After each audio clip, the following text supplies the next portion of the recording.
Riders. We are so happy to have you here. This episode is being released on April 25th, which means there are just a couple weeks left in the semester for those of you who are in school. And if you're in the final year of an MFA program, this means you will most likely be defending your thesis at some point in the next few weeks. So I just wanted to say good luck and congratulations on all of your hard work. I hope you are able to enjoy this moment for what it is, the culmination of one step in your writing journey. It is something to be proud of, and yet, in many ways, just the beginning. You can find MFA Writers on Instagram and Twitter, as well as mfawriters.com. We love to hear from listeners, so feel free to shoot us a direct message on one of those platforms or an email at mfawriterspodcast@gmail.com. And if you have a minute to rate or review the show, the best place to do that is on Apple Podcasts. Doing so will help boost our podcast as we try to boost these amazing writers. Also, if you or someone you know would like to be a guest on the show, you can apply at mfawriters.com. On that same website, you can also click the support button to support us financially, if it's within your means. Or you can do so by going directly to buymeacoffee.com/mfawriters. Finally, as always, thank you for listening, and we hope you enjoyed the episode.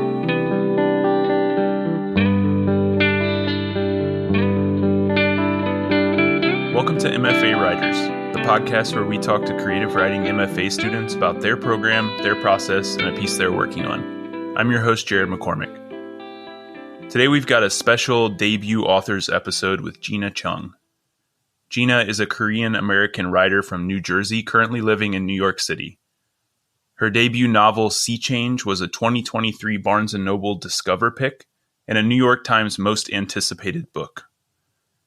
Gina has also written a forthcoming short story collection titled Green Frog.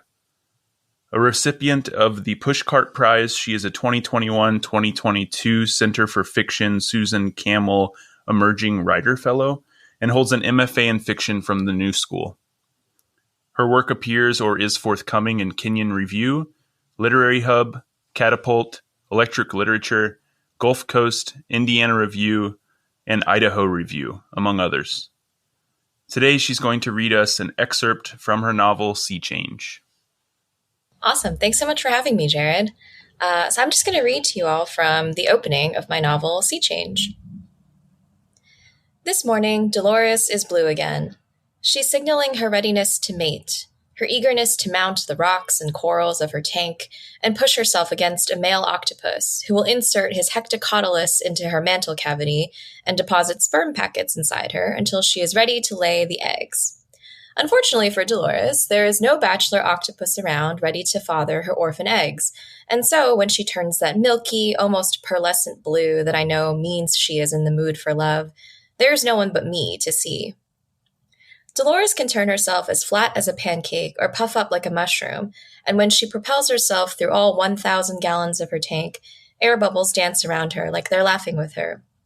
When she undulates her arms through the clean, dark water, she looks like a storm of ribbons. She can be cranky, like any old lady, but she loves seeing me come in with a bucket full of shrimp and fish for her. I could swear that sometimes she waves at me. So this morning, when I wished her good morning and told her how the weather was outside and she responded by turning blue, I didn't bat an eyelash. "You and me both, Lo," I said before turning the radio on and mopping up the floor. It was 8 a.m. and I wasn't about to empathize with a thirsty octopus over her sexual needs when I hadn't gotten laid in months. This is my own fault, I know. After Tay left, I basically coped with it by not coping at all. I've been broken up with before, but never because the guy in question was actually planning on leaving the planet. Tay never liked my working at the aquarium. He couldn't understand why I had tethered myself to a sinking ship, as he said. No pun intended, probably, knowing Tay. And it's true that we don't get too many visitors these days, especially with more and more of the animals being bought up by wealthy investors who want to be able to gawk at a giant endangered sea turtle in their at-home aquarium. The exhibit hall feels ghostly sometimes during the off-season, like an abandoned carnival ground. But Dolores is still here. She has been one of the aquarium's crown jewels since I was a kid, pressing my nose against the glass to marvel at her shimmering colors. She's probably one of the oldest giant Pacific octopuses in the world. "Look at the size of her," Appa would say. Isn't she a beauty? He was a marine biologist and a consultant for the aquarium, tasked with making sure that the tanks replicated the animals' natural environments as much as possible.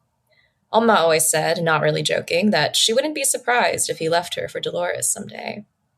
My manager, Carl, walks in, all hair cream and business. Dolores immediately turns inky dark and makes herself scarce. I don't blame her.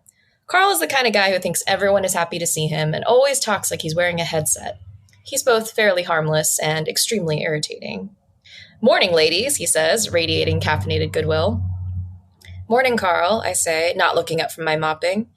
Carl pats the glass like it's a flank, and somewhere in the water I see one of Dolores' huge eyes open, a horizontal pupil flashing as she watches the movement of his fleshy pink hand, but Carl doesn't see her. "Cheryl's out today, and Francine's got a field trip. Mind overseeing cleanup in tide pools, Ro?" I open my mouth to tell him no, and he hastens to add, "There might be a day off in it for you. I do it myself, but I can't stay late tonight." "Hot date," I say, and then wish I hadn't, because the smile that spreads across Carl's face is the kind of smile that announces it's got something to say and it won't let you go till it's been said. "Her name's Christina. Since it's our first date, I thought we'd—" "Fine. Just stop talking to me, please," I don't say. Days off used to mean something to me, back when Tay was still around and I had a life in which I did things outside of work. We used to plan weekend trips to towns we picked at random, either in upstate New York or down in South Jersey. Tay always took care of all the logistical details, but I was the one who planned out what hokey roadside attraction or niche museums we'd go see, like the wooden clog collection we found once in a town we breezed through on the way up to Hudson. Tay liked our jaunts, my propensity for seeking out the strange. "I get to see more of the world with you," he told me once, after I'd forced him to go to a jug band concert played by animatronic squirrels somewhere outside Albany. But who says I can't take trips on my own, now that Tay's gone, somewhere in the Arizona desert? It's been months since I've had a break of any kind. Carl is surprised by my acquiescence. "Super," he trills. "See if you can get Dolores to come out and say hi later this afternoon when the field trip comes by. The kids always love her." As if in response, Dolores waves one pale arm through the water in his direction, which startles a yelp out of him. I suppress my laughter at the idea that anyone could get Dolores to do anything she doesn't want to do. Gina, thank you so much. I'm sure you are a little bit exhausted at this point doing the whole publicity tour, so I really appreciate you coming by and chatting with me for a bit. Yeah, thank you so much, Jared. I was so happy to be asked to come on the podcast. I'm a big fan, so a pleasure to be here. Well, I'm a big fan of yours as well, and I was very excited that you said yes. How can we not start with Dolores, the octopus that plays a starring role in your novel Sea Change, and who is illustrated beautifully, by the way, on the cover? I'm curious to hear when you first started thinking about this animal and where you got the inspiration for exploring it in this story. Yeah, it's a great question. I'd love to start with Dolores. She is just so fun to write about. And I started with this idea, and it's just the first line of the book, which is "This morning Dolores was blue." And it came from an in-class writing prompt in my MFA program, which was at the New School. And so I just started writing the first lines of what would become Sea Change during this class. And I had no idea who Dolores was, why she was turning blue, why this mattered. And so one thing I should also say is that I love writing about animals and the natural world. I find it just really inspiring for me as a writer. And so I was like, who is Dolores? And then it kind of just popped into my head. I was like, oh, maybe she's an octopus. And I've always loved octopuses. I think that they're just so cool and fascinating. I've been a big fan of them even since before I started writing this novel. And so I thought, okay, she's turning colors. She's an octopus. And I kind of went from there and just kind of followed the voice, this first person voice that sort of came to me.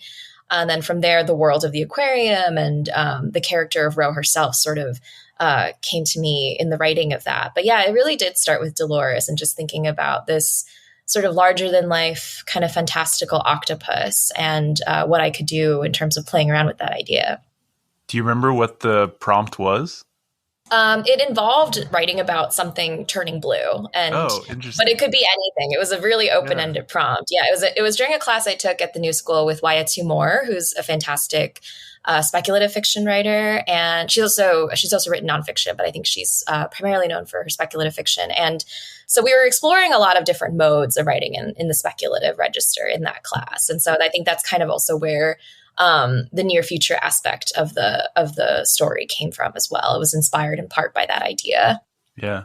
Is that normally what your process is like, that you'll just kind of start writing and then something will jump out that you didn't expect and you just kind of try to figure it out from there? You mentioned trying to find the voice and just going from there. Is that pretty typical for you? Yeah, I'd say so. I think I tend to typically start with voice, and that was definitely true for this project. And when it comes to just a general inspiration for writing, yeah, it often comes from like an image that I have or a question that I have or like a hypothetical scenario will come to mind. I'll be like, oh, what if we were to change this around? Or what would it look like if we followed this particular person into this scenario? So I often start from a place of asking myself a lot of questions, and I find that that's the easiest way to keep myself interested in a project, is just to keep asking myself and figuring out those answers along the way. Well, the more I read the book, the more I started to think about Dolores as kind of a point of comparison for human beings. I mean, throughout the story, we get this kind of exploration of the octopus and its many traits, like its amazing ability to change color and shape and size. And it got me thinking about our own unique traits as human beings. So to what extent were you looking at and thinking about the human characters in the story from an ecological perspective? Yeah, that's a great question. I think when it comes to Dolores herself, so I learned a lot about octopuses while I was working on and researching the novel. And one of the really interesting things I learned about them was that they tend to be pretty solitary creatures. They only really meet up to like mate.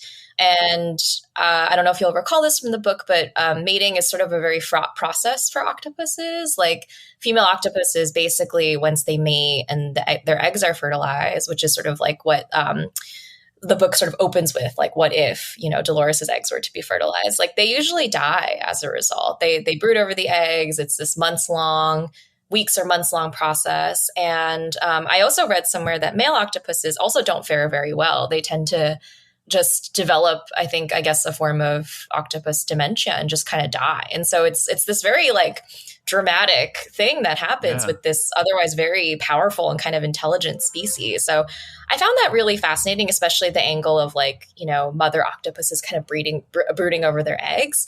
And it made me think a lot about sort of the motherhood and mother-daughter relationships that I was trying to explore in the process of the book. And I think Ro herself is a little bit, she's so drawn to creatures, and she works with them in her aquarium job. And in particular, she has a very special connection with Dolores.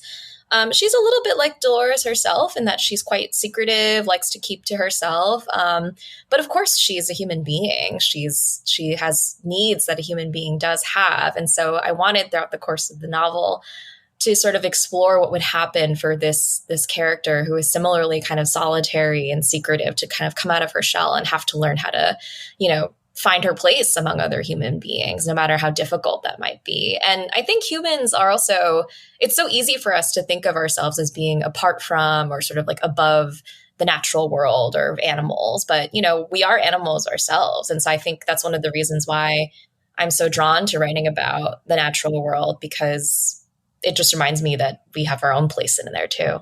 Yeah, one of the things I really loved about this book was that exploration of the natural world and various animals, and like seeing what we could learn about ourselves by analyzing these different things. Like at one point in the book, the main character, Ro, talks about a Werner Herzog documentary she saw with her boyfriend titled Encounters at the End of the World, which is based in Antarctica. And in it, Herzog talks about penguins and how, unlike most animals, they tend to have only one partner for life, and that those that go off on their own have trouble surviving. There seems to be, to me, a parallel here, right? Like this need for connection could describe humans as well. So to what extent were you trying to explore this need for connection in human relationships in Sea Change through that, exploration of nature?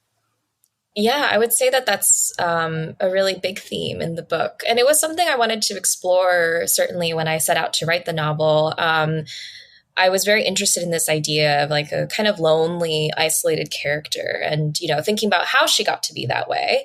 but also how she could sort of grow and develop to the point where she realizes, like, actually the strong thing to do is not just to be on my own trying to deal with everything by myself. It's to reach out to other people and try and be in community with others, even when that vulnerability is really scary. And yeah, that penguin scene, so that it is from a real documentary, which I highly recommend if anyone hasn't seen it. And I remember watching it a couple years ago and just feeling like, similarly to Ro in that scene, just really moved by that penguin scene. And it's kind of funny / cute, but also horrifying because, you know, they're very blunt about the fate of the penguin, which is that it's going to die without, you know, access to water and food and access to its community. And I think it's, as human beings, like we are social animals and we need each other. And there's a reason we evolved to sort of crave that closeness and connection. And I think sometimes looking at, you know, the habits or the needs of animals, it's a refreshing reminder that, like, we as humans also have needs too, and that they need to be met. Yeah. I mean, to me, one of the things the book is exploring is the relationships that we create and how those relationships can sometimes be really difficult, and how we decide, like, to persevere, which relationships to continue to have. I mean, in the book, Ro is 30 years old. She's just gone through a breakup. She's estranged from her mom. And there's this tension between her and her best friend at times. Like, these are not easy relationships that she's dealing with in her life.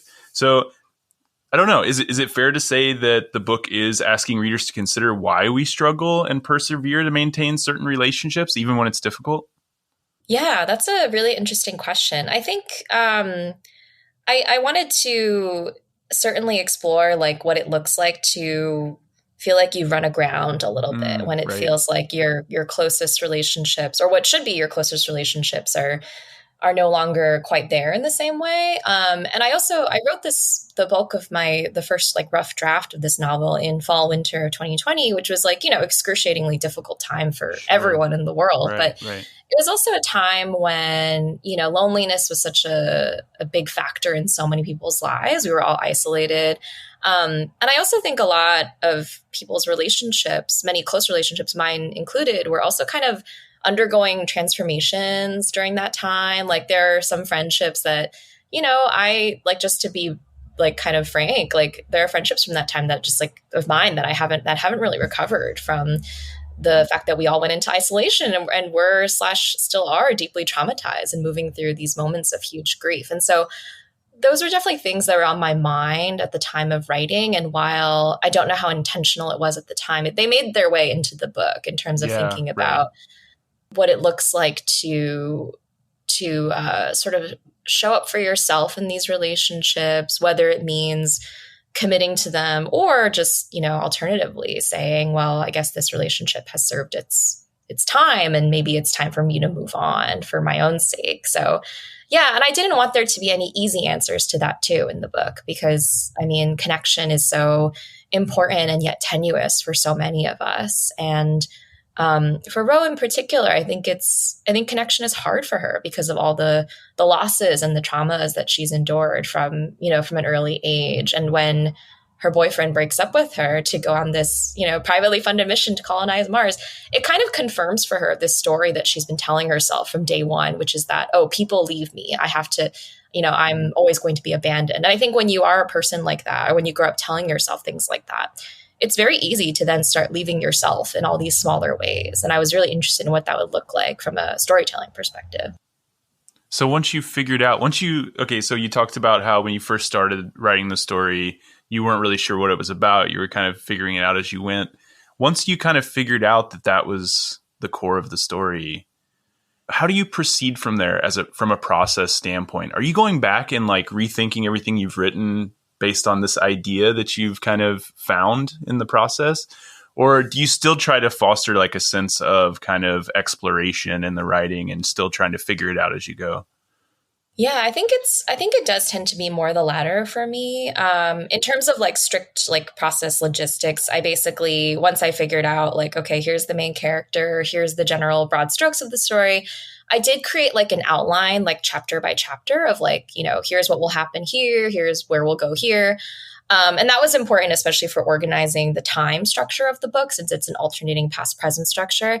But at the same time, I found that I kept deviating from the outline. And at first it was like stressing me out. And then I was like, well, it's my outline. And I think that's part of my process, honestly, is to just deviate and leave room for exploration. Otherwise, I wouldn't stay interested in a project if I felt like I had already figured it all out. And so I knew that exploring loneliness and self-sabotage and the need for connection would be important to the story, but I didn't always know how it would manifest. And so it kept things interesting while I was working on the draft. And also when I did finally start showing it to readers, like to trusted readers, like it was always surprising and interesting, the things that they pointed out too, in terms of like, oh, here's where she's failing this person, or here's where this person has failed her. So I found that to be a really enlightening part of the writing process as well.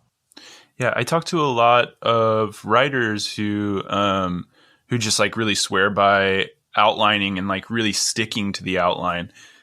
And so I'm curious about that for you, because I know that you've written a lot of short stories where it's a little easier to kind of hold on to that sense of exploration in like a smaller piece. But like when you're transitioning from writing short stories to writing a much longer piece like a novel, how do you balance that need for the outline so you have some general direction for this huge project, but also maintaining that sense of exploration? This was also my first attempt at writing a novel. So like, I felt like I had no idea what I was doing. Still don't really know what I'm doing mostly. And I also firmly believe that like, every creative writing project like kind of teaches you how to write it. So like, I might have an idea for like, how to go about the next thing, but it might totally change along the way. I am finding that to be true with working on the beginnings of my next novel as well, where I'm like, oh yeah, this process isn't going to work this time around because it's an entirely different story.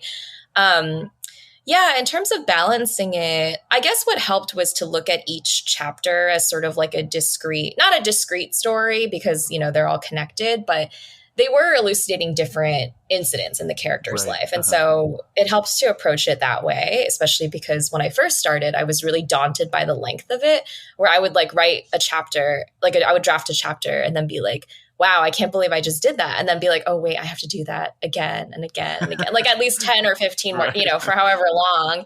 And it can always change too. But I found the easiest thing was to just try and push through it as much as I could. And this is, it's easier said than done, of course, as any writer knows. But I think when you do get into a flow with a larger project, that is a luxury that you don't always get to experience with a short story sometimes. And that like, you just you eventually start to immerse yourself in the world that you've created. I think it can happen with short stories, but with the novel, you just spend so much more time with it. So that becomes like a real like luxurious sense of play, which I found to be so exciting. And like, it was something I didn't know could happen. I was expecting it to be all kind of like, not agony, but I was expecting it to be pretty difficult. And then I was like, oh wait, I had no idea I could have so much fun while writing my own novel, which is like such a silly thing to have discovered. But it was a very heartening discovery too, to find that I was enjoying the world that I was creating bit by bit. We have a lot of process conversations on this podcast because I think as writers, we all like wish that there was just like a process that we could figure out and then repeat, right? But in my experience, it's like every time I write a short story that works, I'm like, yes, I figured it out. And I start writing the next story and I'm like, that process does not work for this story. Yep. Yeah. So we're like constantly talking about it, like trying to figure it out. But in the end, it just is changing all the time, I feel like. And we have to be open to that change and allow ourselves to like rediscover how to write a story, I think. Totally. Yeah. And I think like too with fiction in particular, because you're writing about people that you invented, but that have their roots in like your own psyche, it also always helps to think about, I like to think of them as like, entities that exist in the world, even though they don't. And so it's always like, I like to think of it from a perspective of like, okay, if I'm stuck on this, like, what does this character need? Like, what do I not know about them yet? And like, so that's kind of how I've tended to approach it. So I guess that is one sort of like consistent thing that I've tried to do in my process. And with this next novel that I'm starting to write and feeling, like I don't fully yet know how the world is going to end up. Like, I feel like I need to do some like character work. Maybe it feels like weird method acting kind of, but for me, that's what tends to work best. Well, there was one other thing that stood out to me thematically about the book, and that I thought it took a really interesting look at climate change and our relationship as human beings to our environment. So like Rose's father describes at one point how every animal, even the most seemingly inconsequential, has an important role to play in the ecosystem. And yet in real life, like almost daily, we're faced with like news of species on the brink of extinction. In the book, Rose's boyfriend leaves her to go on this mission to Mars, at least partially because he thinks it might be the only solution to climate change here on Earth. In real life, this is an idea that is already being explored, right? So Yep. what do you hope readers will take away from the book in relation to climate, the environment, and our effect on it? Yeah. I mean, I think that cli-fi as a term is like, it used to be sort of, from my perspective at least, it used to be this sort of like sub-genre within speculative fiction. But increasingly, I feel like as writers, like there's just much more of that type of literature coming out into the world. And I think it's because we're living it, right? Like, Right. I wrote what I think is sort of a speculative fiction near future type of book, but it's, nothing that's in the book is something that I don't think could happen at some point, including the Mars stuff, which is, people are literally planning that and like investing in it as we Right. speak. And I'm sure Right. it will happen. And I guess my main thing that I wanted readers to take away from reading the book was just this understanding of like how interdependent and how fragile our ecosystems are. I mean, I don't think that anyone who is going to read this book anyway would disagree with that, I would say. Like, it's probably preaching to the choir a little bit. But for me, I find that maintaining a sense of hope in the face of like the very understandable despair of our times is super important. And so I think that like, hopefully this book, while it doesn't have, of course, answers to the problem of what to do in the face of what's going on, I hope it gives people a sense of hope in that, like, I mean, when I think about animals in the natural world, one of the main things that strikes me is like, one, how fragile it all is, and, how sad and scary it is that like species are vanishing every day as we speak. But another thing that it leaves me with is a hope for resilience and the fact that like, so many of these creatures and these plants and these ecosystems have been operating this way since well before we came along. And of course, they're experiencing the impact that humans have made on them. But, I do think that like, no matter what happens, like life will continue. And I hope that we're able to take action before it's too late. It might already be too late in some ways, but the pessimist in me is very like, it can be a very loud voice, but I also want to give space for hope because it's like, we have to hope for a better future in order to work towards it. And so I guess that's something I wanted to leave readers with because it's just something I struggle with myself. Yeah. Well, I think you do a great job of like not trying to prescribe some easy answer to these issues, right? Like a lot of this stuff, there's nuance there. It's open. Like, for example, Ro loves Dolores, the octopus, but then she also dreams of the octopus escaping into the open ocean, which to me seems to be arguing for some kind of balance between our want and need for knowledge and, having respect for nature. Yeah, I think that as an aquarist, like Ro does feel that tension between wanting to, her father was a scientist and he passed on this sort of curiosity about the natural world to her. So she really wants to sort of learn from these creatures as much as we can. But she also very much understands that, ideally Dolores could be free. And so I think that like, yeah, I didn't want the book to necessarily provide like a solution or an answer to that, but I did want readers to have a sense of like understanding of like, okay, here's where this character is coming from and here's how we might be able to find solace and hope in the face of seemingly hopeless circumstances.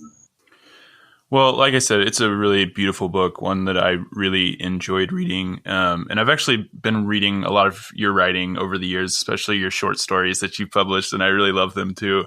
Oh, thank you. And as you know, a lot of our listeners are emerging writers and MFA students, and they might be wondering why it is that so many writers get started writing short stories but tend to publish a novel before they publish their collection. I'm guessing it has something to do with the publishing industry, but I was curious if you could tell us a little bit about that.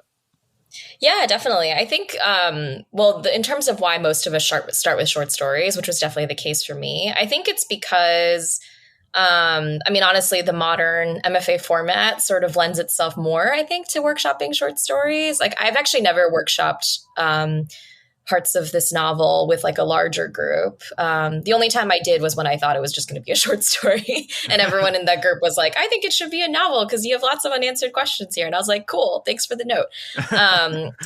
And now I have to go write this novel, I guess. But I think you can workshop a novel. I think it's probably challenging though, because, most likely people are not getting to see the full thing. And in terms of why I think a lot of people tend to come out with a novel first it is a marketability thing, I think, to a certain degree. I used to work in the publishing industry myself. And while I didn't work necessarily in the realm of like fiction and literary fiction, it was a really interesting education in sort of like the business of books, right? Which is a very, very different process than the process of writing a book. And I think it's one that a lot of writers don't know very much about. And, I think it's really important for us to like arm ourselves with this information as much as we can before we go into this process. And it also helps to, I think, learn how to see your book as like a thing that's moving in the world that's independent of your labor and your love on it. Like that, those are two very different processes. I think it's really good for any emerging writer to be aware of that fact. I think for novels, from what I understand, it's easier to market like a one story that has like, it can have more than one arc, of course, but like usually a novel tends to have one arc, and that tends to be an easier thing for a publishing team to sort of get out there, especially for a debut author. And I love short story collections. I think they're amazing. And I'm so happy to be able to put one out as well. And I think that we need more of them as well. But I think that's, to my understanding, why novels tend to come out before short story collections, if the writer does have a novel. So that's my very, very general and maybe vague and unhelpful understanding of why that is. Well, okay. So having written short stories, published short stories, you having worked in the publishing industry, what did you learn from those experiences that you think helped you in the process of both writing and trying to get your novel published? Yeah, I'll start with your question about working in the publishing industry first. So that was when I worked in publishing. Those were some of my like first like kind of official adult jobs coming out of college. And I started out working in publicity at an adult commercial nonfiction imprint at Penguin. This was before the merger with Random House. This was like many years ago.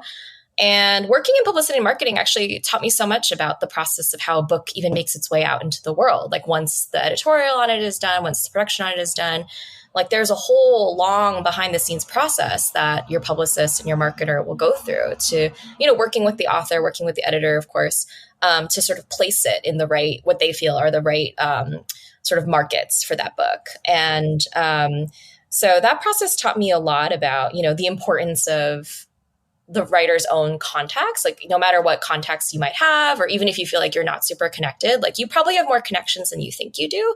And so it's really important for, I think, writers going into that process to be aware and to not be shy about asking your community to sort of like support you, whether it's by pre-ordering or, accepting review requests if they're interested in interviewing you or running a review of the book. So those are all super important to the process of getting a book out into the world. And it also gave me so much respect for the many amazing people who work in publishing. Like it's not an easy industry. It's one filled with a lot of upheavals, as we've all seen in recent years. And so like your publishing team is usually overworked, and there are people who have just as much of a stake as you in getting your book out there. At the same time, I think it's also important for authors to remember that they are the best sort of representative that the book can have, because you know the book best out of everyone else in the world. So those are just like important expectations, I think, to have going into the process. And let's see. I will say, however, that being in publishing for the years that I was, it wasn't necessarily helpful for me personally as a writer. I know that there are some people who can do both, like work in the publishing industry in a given capacity and work on their own creative writing. And that's amazing. But for me, I found it kind of daunting. I guess when you're faced with like when you're coming face to face with like finished products on a day-to-day basis, it kind of makes you feel like, oh no, my own writing, it will never get to this stage.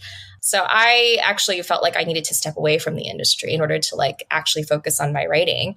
So I was taking kind of writing classes here and there whenever I could. And then it wasn't until a couple years later when I decided to take the plunge and apply for MFA programs. And then in terms of writing short stories, I think it teaches you a lot as a fiction writer to work on these like shorter stories in terms of thinking about like character and beats. As a writer, I struggle the most with like plot. And so with short stories, you have an opportunity, because you're working in generally like a much smaller canvas, to think about like action and reaction and sort of like how you're going to structure a story so that the character can arrive at a different place than maybe where you started. And so I found that to be really helpful. And I think also the process of working on short stories and getting feedback on them, you know, I have all kinds of thoughts about the traditional workshop model and how it does and doesn't work. But I think one thing that is really helpful for a beginning writer working on short stories is that getting feedback is not always like, it's not that the feedback is always going to be the magic bullet that your story needs, but it does teach you after a couple of rounds of this to sort of filter the feedback that is helpful to you and filter out the feedback that is not as helpful to you. So every editing process I've gone through with a short story, whether it was with like an editor at a publication or just with like friends who are offering comments on it, that's helped me so much more to learn how to accept the feedback that I think is going to be really helpful, but also learn when to listen to my own writing voice and say like, oh, actually, I think I don't necessarily want to do this. So yeah, those are sort of like the main kind of takeaways that I got from those experiences. Yeah. Well, you mentioned at a certain point deciding to take the plunge into applying to MFA programs. What motivated that decision to go that route? And how was that experience? And how do you feel that experience helped you in your development as a writer?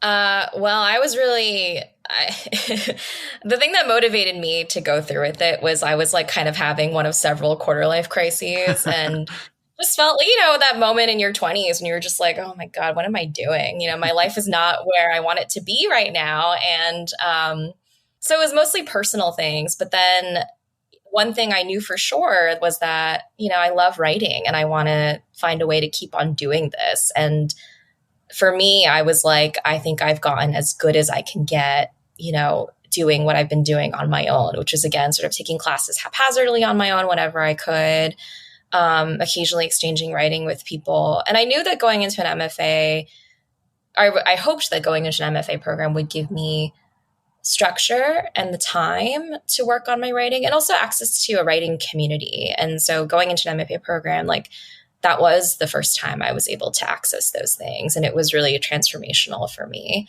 I don't think, of course, that everyone who wants to be a writer has to go into an MFA. Like, sure.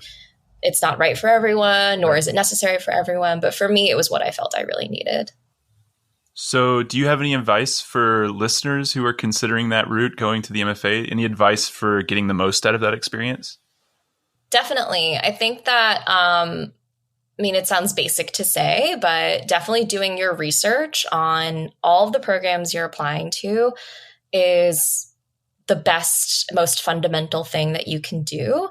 And also making sure that the faculty you want to work with at any given program will be there, hopefully, by the time that you enroll in the program. And like, it's not always predictable because sometimes faculty go on leave, that sometimes they have to go on book tour, but it's always helpful to ask around, and whenever you can, try and talk to like a current student in the MFA program or someone who's graduated recently just to get their take on that experience. And I would also say, I think there's a lot of discussion in the community of people who are applying or have applied to MFA programs about like fully funded programs versus partially funded. I don't think I'll be very clear and say, I don't think anyone should go into debt for an MFA program. Ideally, no one would go into debt for education period, but, we live where we live. And at the same time, I think fully funded programs, they're obviously the most competitive to get into. And so I didn't get into any of the fully funded programs I applied to, and I ended up deciding to go to the program that I did because I was able to get some partial funding that with the day job that I was going to work at the same time, I knew I could make it work financially. Had it not been the case for that funding, I don't think I would have made the decision to go. I would probably have tried to reapply or, maybe taken a step back. So I think that those are two very important things for people to keep in mind. And also reapply, if you don't get into the schools that you want to, or you don't have as much success in your initial round, like people reapply all the time. And I've heard from various friends and people in my writing community that you often can get like a much better result after reapplying, especially because at that point you'll have known the process better. Maybe you have more writing to add to your portfolio. So don't get discouraged, ask around for help, do your research, and don't be afraid to reapply. What about the post-MFA life? So after you graduated from that program, how was that transition for you? Were there any unexpected challenges you faced in your writing life? Yeah, I think, well, it's an interesting question because I think my answer would have been different had it not been for the fact that I graduated in 2021. And so when I started my MFA program, it was fall 2019. And we had about a semester and a half of like in-person classes and events and activities before everything went virtual because of the pandemic. And I feel like I got really lucky with the amazing friends and writers that I was able to meet in that program, who I'm still friends with and still writing with to this day and hope to do so for the rest of my writing life, as well as with the faculty that I got to work with. So I think when I did graduate from the program, it felt a little bit anticlimactic because I was like, oh, well, we've just been on Zoom the entire time. And I also knew that like all the people that I loved from the program, I would continue, writing with and hanging out with in my life outside of the program. One thing I did run into was like just this fear of like, oh gosh, like, have I wasted all this time? Am I, how am I going to like get back that structure that I really needed? Am I going to be able to like produce the same amount of writing that I was doing before? And one thing that really helped, I think, was forming my own writing groups outside of the program with friends that I'd made. And also just reminding myself that the writing is going to take as long as it needs to take. And that, the program ultimately gave me the jumpstart that I needed. I think just reminding myself of those things like really helped ease the anxiety that I felt like leaving it. I think also leaving with like, a goal or more than one goal in mind helps too with that transition. It doesn't have to be like, I'm going to sell this book within the next 6 months or whatever. Like it can be as ambitious as that, but it can be something like I will finish the draft of my thesis, which is going to be my novel, or it could be like, I'm going to submit to like 30 more journals than I did last year. So I think it always helps to like give ourselves goals like that, because as we all know, once you leave school, it's like you have to like make the structure that school provided for you once you leave. So I want to talk a little bit more about community, which you've mentioned a couple times now. I know you're close friends with a couple of our past guests, Jemima Way and Vanessa Chan. A lot of people go to creative writing programs hoping to establish relationships with other writers. How important has it been to you in your writing development to have friends like that who are also emerging writers with similar goals? Oh my gosh, it's everything. It's so important for me personally. And I know it's not necessarily everyone's priority or prerogative, but you mentioned Jemima and Vanessa, two of my closest friends, and two of like my most trusted readers when it comes to new writing.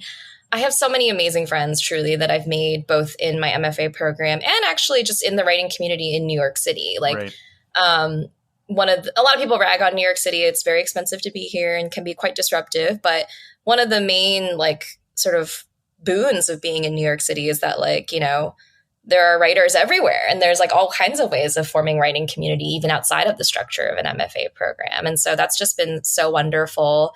And I think it's really vital too, like not just for like, getting feedback on your writing from people whose word you trust. It's also really important for just teaching ourselves about the industry. I think the other thing that being in New York allows you access to is just the world of publishing, right? Whether it's events or readings or like big gala events that happen, like there's always something going on, especially here in New York, especially now that things have, been opening up again.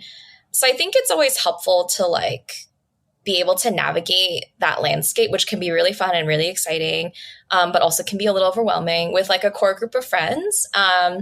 And with my group of writing friends in particular, we're also like, I think we all sort of believe in the value of like information sharing, and like we don't want to be gatekeepers. And I think it's so helpful to be like, hey, here's this like journal that's like, accepting submissions, or this contest, or here's this agent that I met who might be interested in your work. Like, I think like having that has just been so valuable for me. And it also helps because, then you feel a little bit less like insane sometimes as a writer, where you can be like, can you look at this? Like, am I like, is this piece like, just does it need more work? Or, can you tell me more about this writing opportunity? Like, it's so helpful to have people that you can reach out to in a trusted, close community like that. So yeah, my writing friends, who are also like just IRL friends, they're everything for me, and so helpful in my development as a writer and just as a human being.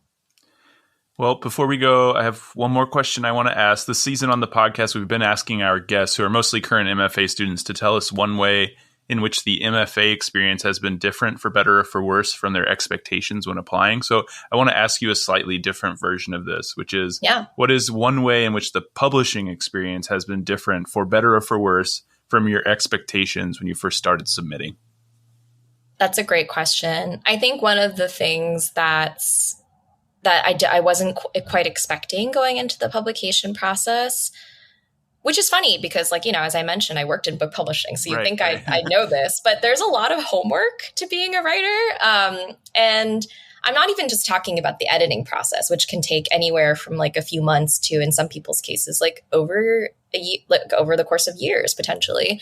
There's just a lot that you have to do in terms of administrative work, like, whether it's assembling contacts to send out galleys to, or coming up with ideas for your marketing and publicity team in terms of like essays you could write for placement, or, Instagram people that you want to reach out to. Like, there's a lot of like just admin work that goes into this process of bringing a book out into the world. And so I think that's why I said earlier, it's really helpful for writers to have a clearer understanding of the business of books. And I think it's also so helpful to sort of divorce yourself from the idea of like yourself as like a writer, which is like, for me, my writing brain tends to be very like creative, kind of messy, a little bit all over the place. And that's like a place that's generative for me.